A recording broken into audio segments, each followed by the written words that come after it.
অষ্টম শ্রেণীর জুনিয়র বৃত্তি পরীক্ষা। শিক্ষা মন্ত্রণালয় সিদ্ধান্ত নিয়েছে যে অষ্টম শ্রেণীর শিক্ষার্থীদের জন্য বৃত্তি পরীক্ষা নেওয়া হবে। সবাই অংশ নিতে পারবে না। ক্লাস 8-এর 25% শিক্ষার্থী এই পরীক্ষায় অংশগ্রহণ করতে পারবে এবং সপ্তম শ্রেণীর ফলাফলের ভিত্তিতে এই তালিকা করা হবে। বৃত্তি পরীক্ষার জন্য ফি নির্ধারণ করা হয়েছে 600 টাকা, অর্থাৎ শিক্ষার্থীদের বৃত্তি পরীক্ষা দিতে 600 টাকা দিতে হবে। এর মধ্যে 400 টাকা বোর্ড পাবে, 200 টাকা কেন্দ্র ফি বাবদ নেওয়া হবে।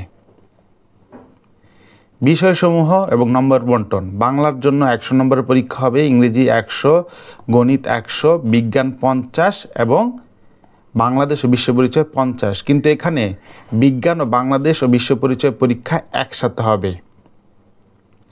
ভিত্তি হবে ট্যালেন্ট পুলে ভিত্তি, উপজেলা ভিত্তিক, থানা ভিত্তিক। উপজেলা বা থানার উপর ভিত্তি করে ট্যালেন্ট পুলে ভিত্তি দেওয়া হবে এবং সাধারণ কোটা ভিত্তিক ভিত্তি দেওয়া হবে।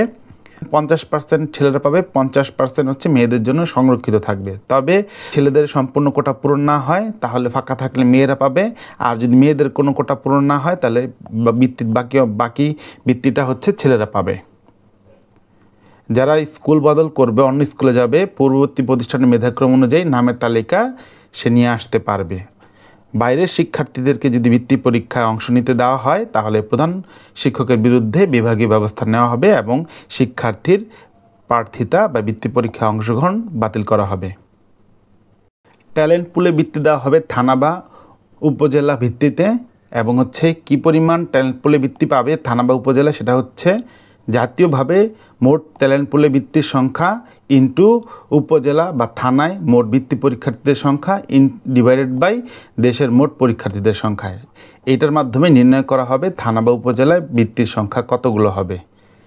এবং সাধারণ বৃত্তির ব্যাপারটা আছে, সাধারণ বৃত্তিও সেম, যে থানা বা উপজেলায় সাধারণ বৃত্তির সংখ্যা হবে জাতীয়ভাবে নির্ধারিত মোট বৃত্তির সংখ্যা ইন্টু থানা বা উপজেলায় সংশ্লিষ্ট বৃত্তি পরীক্ষার্থী কতজন ছিল তাদের সংখ্যা, এটাকে ভাগ করা হবে দেশের মোট বৃত্তি পরীক্ষার্থীদের সংখ্যা। এই নীতিমালা অনুসারে এইভাবে হচ্ছে তোমার সাধারণ বৃত্তি এবং ট্যালেন্ট পুলে বৃত্তি দেওয়া হবে।